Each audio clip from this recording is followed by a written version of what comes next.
नमस्कार, सरल साधना में आपका स्वागत है। स्वामी जी के मुख से सुनिए बालाजी कि के रूप में वेदवती अवतरित सीता, होने की वेदवती विशेषता जी क्या कौन है? थी और सीता जी के छाया रूप का रहस्य क्या है? भगवान श्री राम तिरुपति ने भगवान क्यों प्रकट हुए? 24वीं चतुर्युगी के त्रेता में अवतार लिया। यह 28वीं चतुर्युगी का कलयुग है। 28वीं चतुर्युगी के द्वापरांत में कृष्ण अवतार है और 24वीं चतुर्युगी के त्रेतांत में श्री रामावतार है। तो रामावतार कृष्णावतार से बहुत पुराना, लाखों करोड़ों वर्ष पुराने अंतर है उसमें। तो श्री राम जी का जो अवतार है, उस समय भगवान श्री राम लीला करते हुए जब दक्षिण भारत में आए और अग्नि में उन्होंने जानकी जी को प्रतिष्ठित किया। तुम पावक महु करो निवासा, जब लग करो निशाचर नासा। अग्नि में उनको स्थापित किया जानकी जी को। तो अग्नि में कौन स्थापित हुई? जानकी जी। और जो वेदवती थी, पूर्व जन्म में जो ऋषि कन्या वेदवती थी, जो अयोनिजा थी, वेदोच्चारण महर्षि कर रहे थे और उनकी वेद की ऋचाओं से वह कन्या प्रकट हो गई वेदवती। और उसने तप किया कि भगवान श्री नारायण महाविष्णु श्री राम ही मेरे पति हों, इस भाव से तप किया। और रावण ने आकर के उनके तप में विघ्न किया, उसके केस पकड़ लिए। तब उसने अपने हाथ से ही अपने केशों पर प्रहार किया तो केस तो कट गए और उन्होंने योगाग्नि में अपने देह को भस्म कर दिया। वही वेदवती जो थी, वही प्रतिबिंब सीता के रूप में उत्पन्न हुई। जो वेदवती थी पुराण के अनुसार, वही भगवान की शक्ति तो है ही है, पर वही वेदवती प्रतिबिंब सीता के रूप में प्रकट हुई। तो मूल में जो जानकी जी हैं वो तो अग्नि में प्रतिष्ठित हो गई, और जो छाया सीता है वो वेदवती सीता है। वो वेदवती ही सीता जी के रूप में, प्रतिबिंब सीता के रूप में प्रकट हुई और लंका गई, राक्षसों का उद्धार किया। और जब आई लौट के, राम जी ने मुंह फेर लिया। क्यों? एक पत्नी व्रत हैं, भले ही तत्व की दृष्टि से भेद न हो, तो भी केवल विदेहराज नंदिनी श्री जानकी जी का ही पाणी ग्रहण उन्होंने किया है। वो दूसरी किसी नारी को पत्नी भाव से स्वीकार नहीं कर सकते, इसलिए उन्होंने मुंह फेर लिया और कहा कि तुम्हारी हमारे जो काम था वो हमने कर दिया, अब तुम्हारी जहाँ इच्छा वहाँ चले जाओ। लोगों को बड़ा कष्ट भी हुआ कि राम जी ने इतना सब श्रम क्यों किया। लक्ष्मण जी एक बार घबरा गए, लेकिन भगवान का रुख उन्होंने देख लिया। लक्ष्मण जी ने काष्ठ एकत्रित कर लिए और वेदवती सीता उसमें प्रविष्ट हो गई। जो छाया सीता थी वो प्रविष्ट हो गई और अग्नि ने जो वास्तविक सीता जी हैं वो लाकर समर्पित की। अब वेदवती सीता ने राम जी से शिकायत की, मैंने पूर्व जन्म में भी तपस्या की और उस समय में भी अयोनिजा थी, और इस बार भी धरती से प्रकट हुई तो अयोनिजा रूप में प्रकट हुई, क्योंकि इन पराम्बा सीता में ही वेदवती सीता का समावेश हो गया। और जब आपने लीला की तो मूल जो जानकी जी हैं उनको तो आपने अग्नि में रख दिया और प्रतिबिंब वेदवती उनके देह से निकल करके लंका चली गई। तो आपने हमारा पाणी ग्रहण तो किया, लेकिन आप हमको स्वीकार नहीं कर रहे हो, हमको स्वीकार करो। अग्नि में जली, फिर अग्नि में जल गई, तो आप कैसे भक्त वांछा कल्पतरु हैं?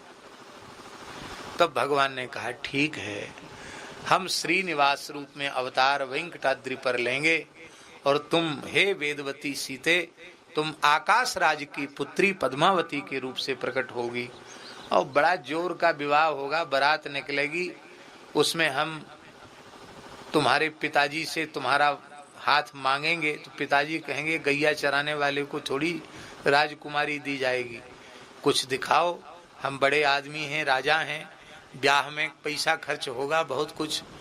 कहते ना हमारे स्वरूपानुरूप बारात लेकर के आओ। तो भगवान को जरूरत पड़ी तो भगवान ने कुबेर से कर्ज मांगा, बोले हम ब्याह करेंगे, हमको कर्ज दे दो। बोलो भक्त वत्सल भगवान की। कुबेर जी से भगवान ने कर्ज मांगा और आज भी भगवान कर्ज सधा रहे हैं, कर्ज चुका रहे हैं। इतनी चढ़ोतरी होती है तिरुपति बालाजी में और सब सरकार का खजाना भरते हैं, कुबेर का खजाना भरते हैं भगवान।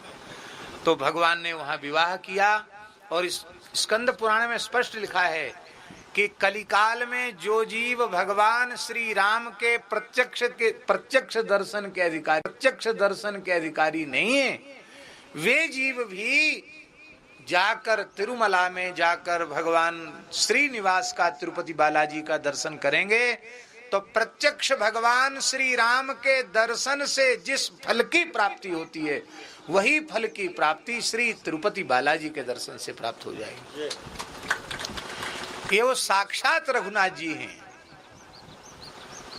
और महाराज जी बड़ी विचित्र लीला है, भगवान ने ब्याह तो कर लिया और लक्ष्मी जी थोड़ी नाराज होके चली गई थी वैकुंठ से।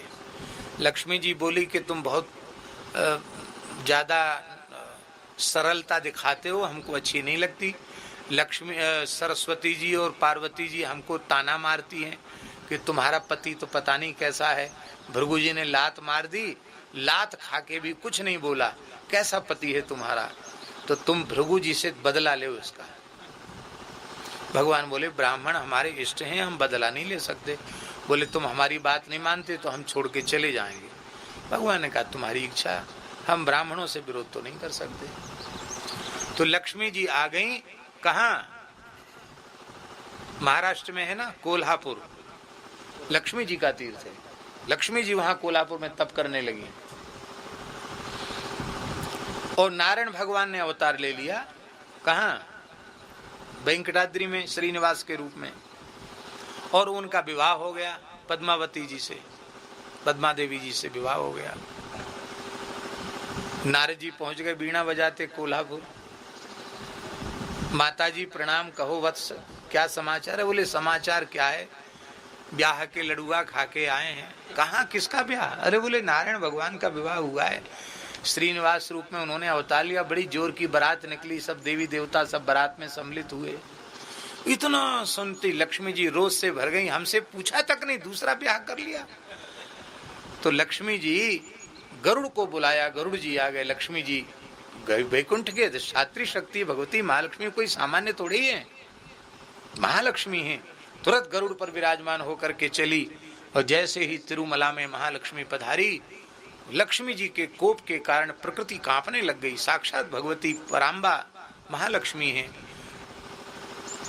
पद्मा जी ने कहा कि ये सब उत्पात कैसे हो रहा? बोले तुम्हारी जेठी आ रही है, बड़ी आ रही हो, बहुत गुस्सा में है।